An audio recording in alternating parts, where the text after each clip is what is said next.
E aí galera bacana do YouTube, da internet, tudo bem com vocês? Aqui quem vos fala é o Pedro Honório do canal de dicas do YouTube, do canal de dicas lá, canal do Pedro Honório.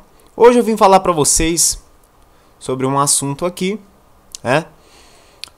que tá inclusive aqui no site, eu pesquisei aqui, pra pegar os principais assuntos. Então pessoal, esse site aqui é um site que eu recomendo muito para vocês estudarem. E sempre que eu dar algum conteúdo, vocês podem vir procurar nele, que ele tem conteúdos diversos, tá bom?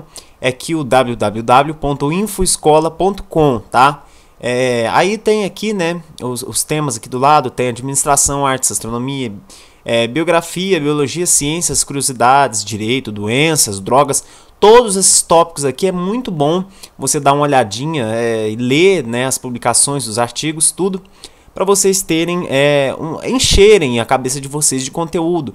Porque sempre que você enche a cabeça de conteúdo, o que acontece? Às vezes você fala, não, mas eu vou encher a cabeça de conteúdo demais e não vou precisar daquilo tudo. Mas quando você enche a sua cabeça de conteúdo, caso você veja na hora da prova alguma coisa relacionada com o que você leu, o seu cérebro ele tem a capacidade de lembrar, tá? Manter o aspecto visual. Vamos lá. Bom, então tem aqui, eles falando aqui pelo Antônio Gasparetto Júnior, uma das áreas de conhecimento abrangidas pelo Exame Nacional do Ensino Médio. Opa, abriu outra página aqui. É as ciências humanas e suas tecnologias, História, geografia, filosofia, sociologia, tá. Aí vem falando aqui abaixo, alguma introduçãozinha falando aqui. Olha lá, ó. Em casos de enunciados muito longos, lembrar-se de ler primeiro a pergunta para direcionar a leitura do texto e identificar mais facilmente a resposta. Então, isso aqui é uma dica também que eu já dei, não é só ele que deu, tá? Sempre que o enunciado for muito grande, você lê primeiro a pergunta, mas vamos lá. É preciso estudar bastante o conteúdo, pois ele é o fundamentador das reflexões. Por exemplo, questões que abordam o direito ao voto podem articular conteúdos sobre a Revolução Francesa, Brasil republicano, o coronelismo. Gente, isso aqui é importante demais, cai mesmo, viu? Principalmente a história antiga, recente do Brasil, A história recente do Brasil, que de 200, 300 anos atrás. Coronelismo.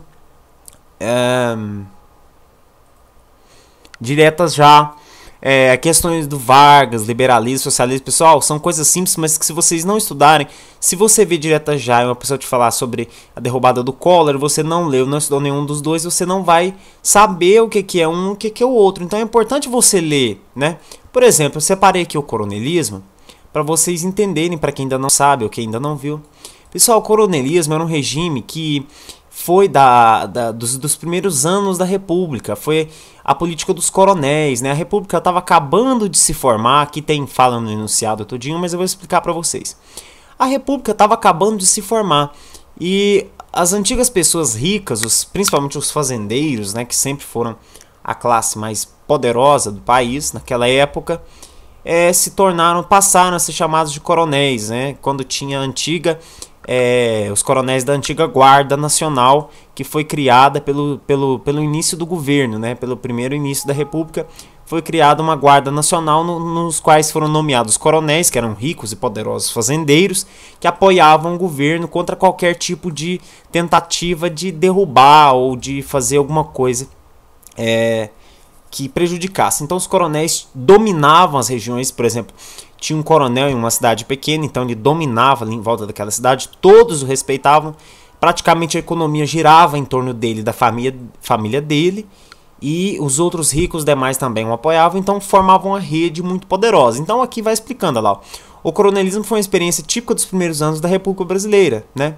Fala aqui também, a figura, os responsáveis pelo aparecimento do chamado coronel, No período regencial, que ele vem falando para vocês, explicando tudo direitinho.